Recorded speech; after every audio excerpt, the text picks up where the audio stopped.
Welcome to the North American Waterfowl Podcast. I'm Brett Amundsen. This podcast is dedicated to the ducks and geese that we all love.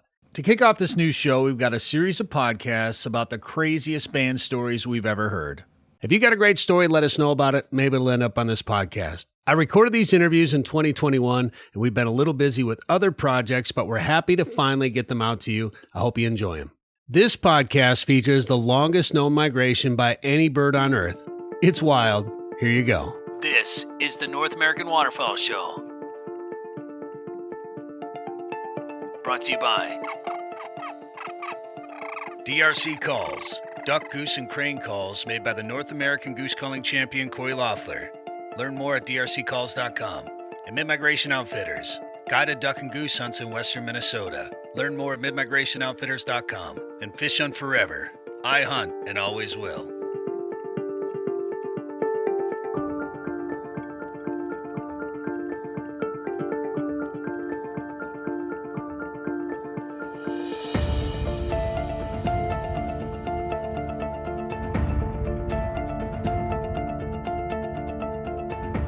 Well, in 2007, a female bar-tailed godwit took flight from her Alaskan breeding grounds and didn't land until 8 days had passed, and in New Zealand. More than 7,000 miles from where she took off. This amazing feat is the longest single flight over water in the world, and gathering this data was a remarkable feat in itself and made possible by banding the bird, or more specifically, implanting a satellite transmitter. Robert Gill is a wildlife biologist with the U.S. Geological Survey, a retired biologist in Alaska, and joins us now. Bob, thanks for coming on the show. My pleasure. I appreciate it. This story is one of the reasons why I love learning about banding data and migration research. Were you amazed when you learned that that bird had flown for as long and as far as it did? I was amazed then, and I'm still amazed now.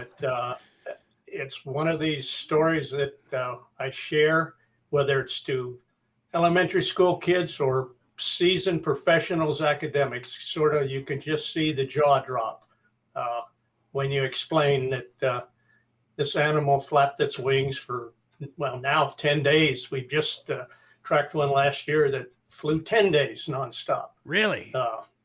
Yes, from Alaska to New Zealand, went to the southern part of New Zealand. So that, we're human. That's our perspective of things in the natural world. But, here's an animal that's exercising strenuously for 10 days. It's not sleeping, it's not eating, and it's not drinking. We just can't relate to that. No. I definitely have to eat much more often than that, for sure. So did you just learn about one that actually had a longer flight than this one in 2007 then? Is that what you're saying? Yes, we've colleagues in New Zealand and the Netherlands, and have been putting other more advanced tags on these birds. We've gone from the surgical implant to very tiny GPS tags that track birds a little more precisely, and they followed another cohort that they tagged 2 years ago, and then they followed them on that annual migration from New Zealand to China to Alaska and back to New Zealand. And one of the birds last year from Alaska to New Zealand flew 10 days, over 10,000 kilometers, or still in that 7,000 mile range. I just ironically yesterday had a colleague sent me a clipping from Ripley's Believe It or Not, new record broken. Really? Wow. Yeah. Wow, that's amazing. So these are actually captured in New Zealand, and then they fly back and they make a few stops on the way back, and then it's that trip from Alaska to New Zealand that ends up being the long one, right? They have 3 legs to their annual flight, all of them nonstop. All of them, New Zealand to the Yellow Sea and China is nonstop. The Yellow Sea to Alaska breeding grounds is nonstop, and then back. So in a year, they're doing about, again, I'm thinking kilometers and miles here. Sure, that's fine. They're doing about 20,000 miles and 25 days of nonstop flight. Unreal. Explain what this bird is. It's a type of shorebird, right? Yes, a long-legged, long upturned bill. It's related to the curlew group, which have these big, long, downturned sickle bills that you see, oftentimes among waterfowl and in wetlands and marshes. They're about the size of I compare them to a small rooster, and at least in height. They're a slimmer, long pointed wings. They're very aerodynamically, they're made for powerful flapping flight. And they have this long upturned bill that they just stick in the mud, sometimes up over the head. But that's where they make their living, groceries out of soft, muddy places. When the 2007 bird had the transmitter implanted, was that new technology at the time? Did you have any idea what their migration was like before that? We had pieced together a story. It just kind of like science. It goes in fits and starts. Even back into the mid 1970s, we had some idea that these birds were going to New Zealand. We had no idea at the time the route they were taking, but we'd had initial bands put on birds that we had seen in Alaska, seen them in New Zealand. So the two dots had been connected. It's how they were getting there. And a lot of my work began on the Alaska Peninsula. If anybody's looked at a map of atmospheric circulation on this earth, that's a very dynamic place. Storms in the Bering Sea all the time. We were studying shorebirds, and we woke up one morning, day before there had been 10,000 godwits there. The next morning they're gone. And we knew they were fat because we caught some of these birds. We just started thinking, obviously they're waiting on winds to get out of town. We started looking at the direction of the winds on that particular day. They could not have gone west to Asia, would have been just bucking total headwinds. But they had a nice tailwind for about 1,500 miles, right, coming right out of the north, heading south to New Zealand. So we just did more bird banding. Once satellite technology, tracking technology came out, we experimented for a year with birds that size to see if they could even handle a package. From the get-go, we didn't want to put them on the outside of the bird just for aerodynamic drag. If they are going that far, that's kind of defeating the purpose. So we had a veterinarian who perfected a technique to surgically implant these in the abdominal, in the air sacs that birds have, with an antenna sticking out. And we were able to track a cohort of birds that one autumn, 3 of which made it to New Zealand. This one was the first and the farthest. As far as implanting a transmitter like that, had anything like that been done before? Were people implanting transmitters in birds? They've been doing them, yes, on harlequin ducks, scoters, long-tailed ducks, a lot of waterfowl up here. He'd been working and he'd done hundreds and hundreds of them. And we just sort of said, let's try it on one of these guys. If it works, we're going to find out a heck of a lot. And it started out with just a sample of one, and then we did 5 or 6, and then I think that batch we did 10 of them. And the trouble with the implanted transmitters is that they were battery powered, and the battery life in that era was very short. We caught these birds in New Zealand.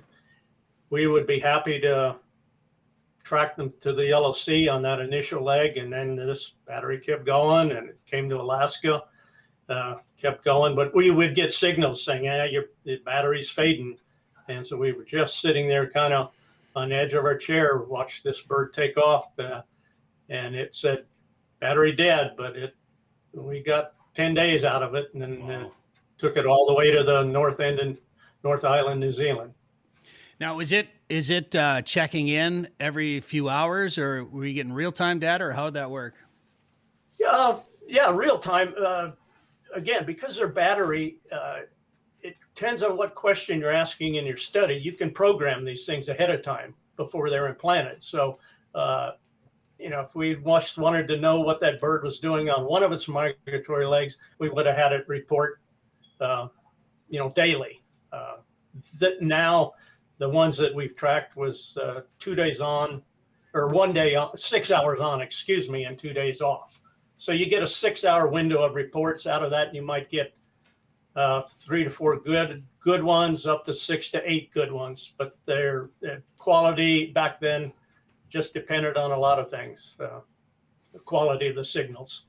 And then there was also, you guys would put a plastic marker on the leg too, right? We did.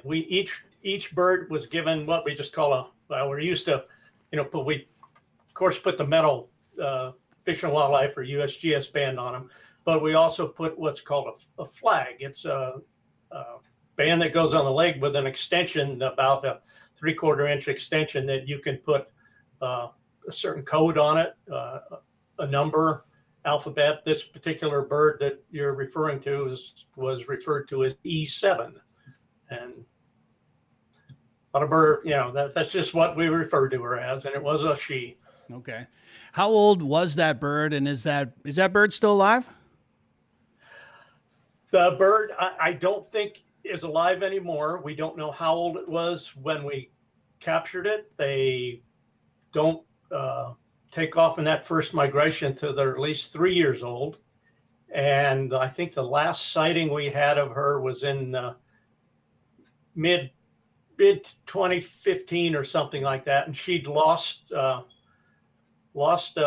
somehow had lost a leg.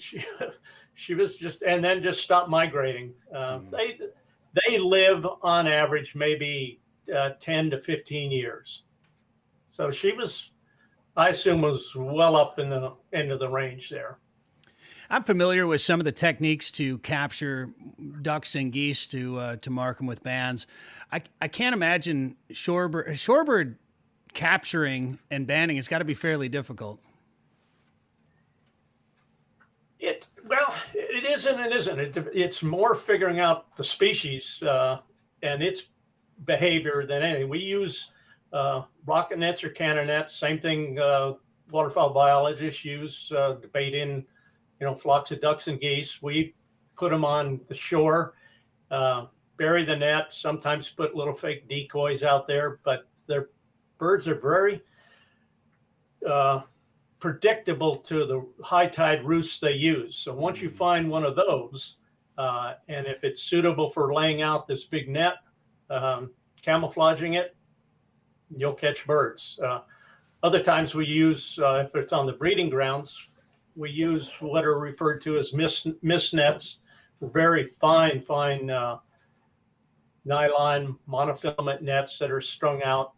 In this case, we actually find a nest and then just walk the net over it and lay it on top. These birds are very, very tight sitters, and they're very reluctant to flush. So you can catch them that way. Even easier is once their chicks hatch, they just become super protective parents, and they are in your face. They're diving you, and you just throw this net, which is held by 2 people horizontally.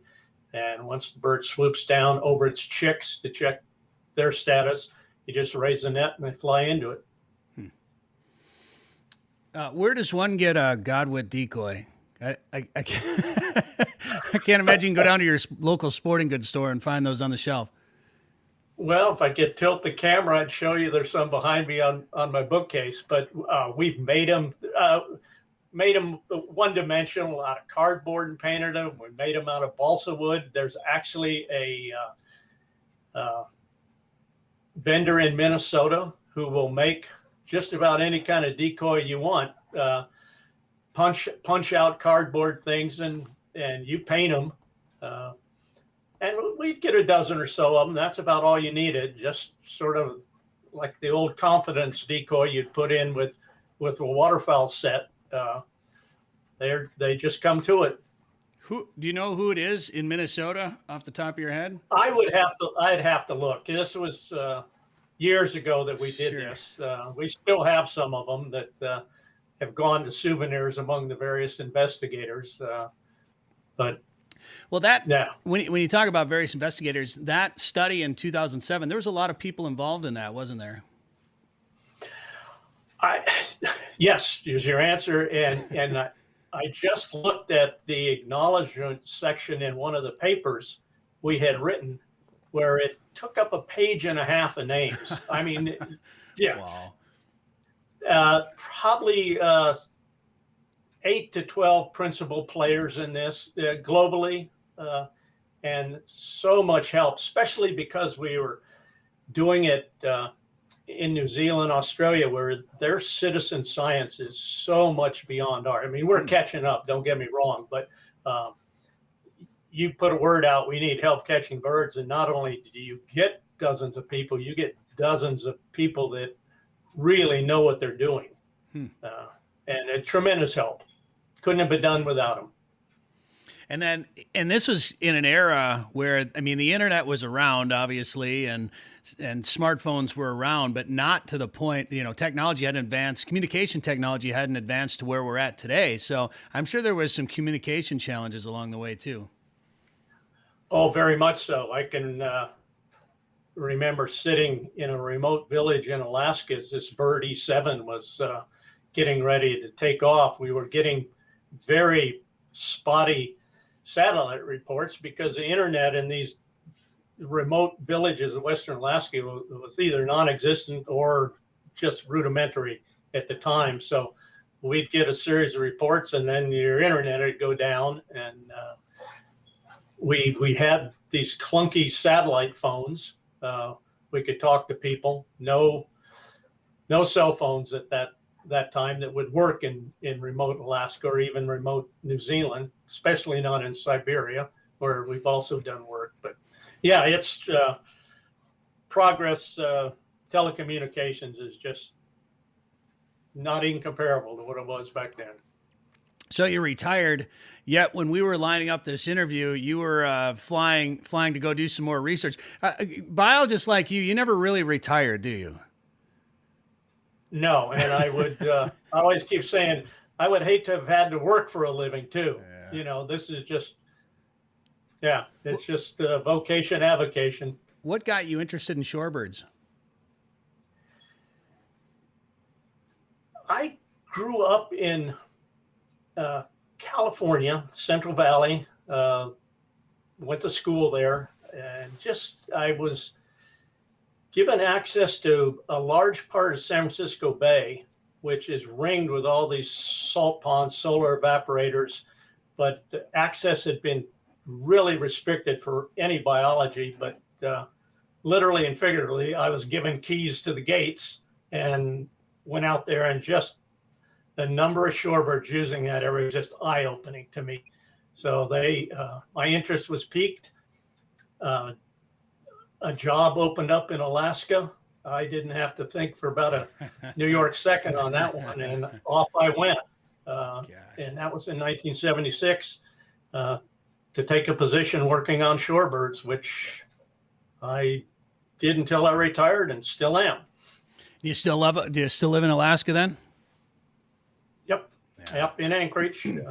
Why was access in San Francisco there? Why was access limited?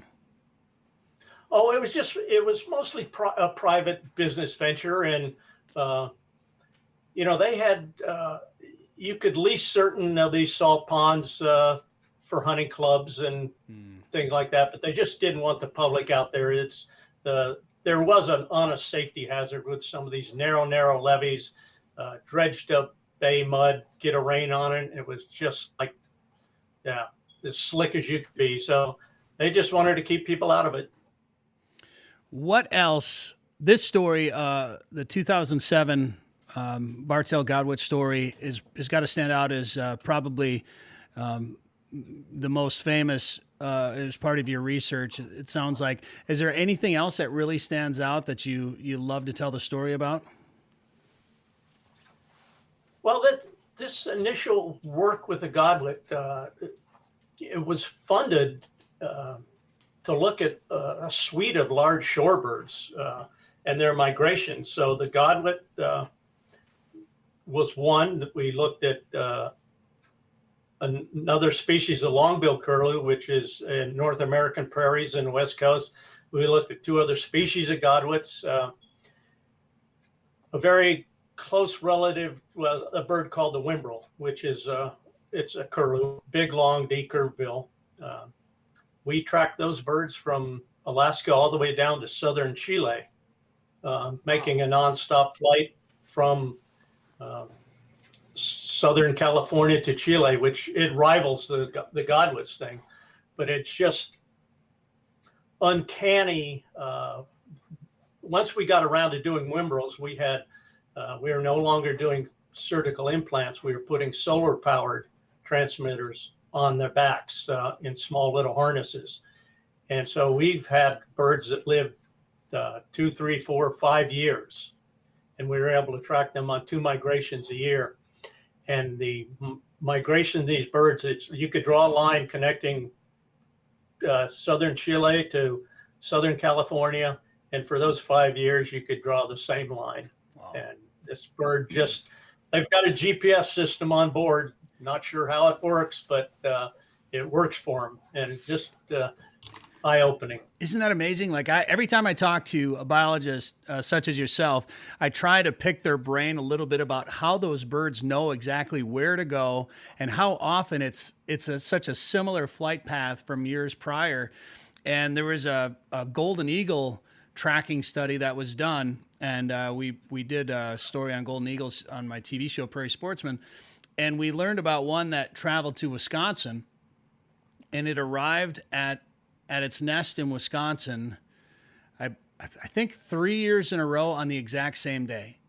And then another year, the day before it was 1 day off. But knew the calendar, knew exactly where to go.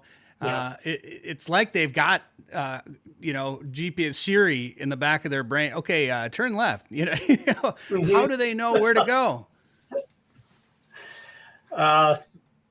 There have been books and books and books written on animal orientation and navigation. And with these particular birds that are flying multi-days at a time, so day and night, I'm sure the consensus is they're going in and out of a sun compass, stars, magnetic fields. They just got a pretty nice toolbox when it comes to things they can rely on.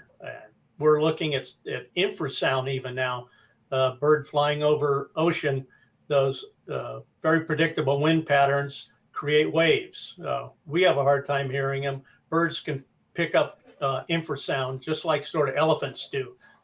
These very, very low resonating sounds that humans can't. But so it's not going to surprise me if we find that these birds that are making these long flights in essentially a very predictable atmosphere.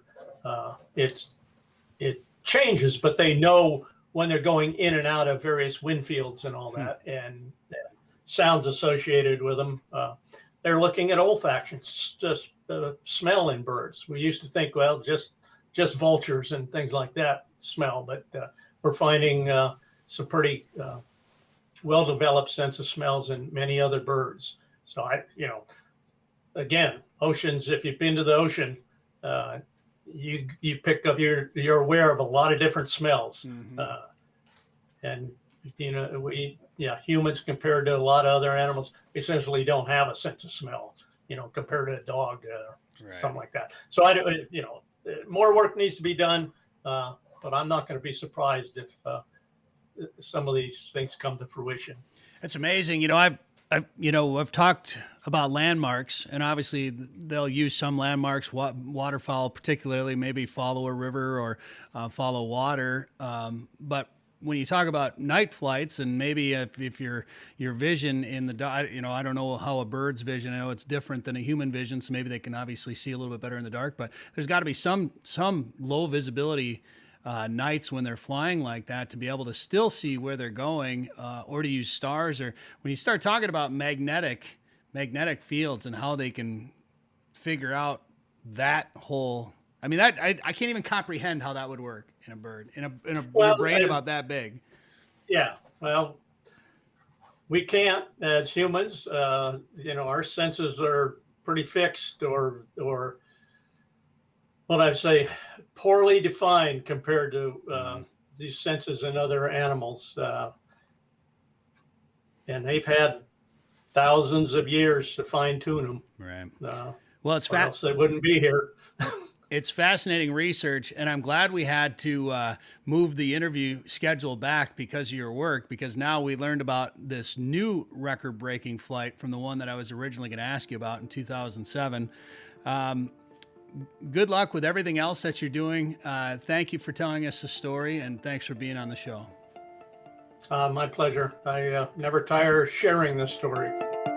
All right, if you like this podcast, make sure you leave us a review, like it, share it, subscribe to it, send it to your friends. We appreciate it. And find out more about us at NorthAmericanWaterfowl.com.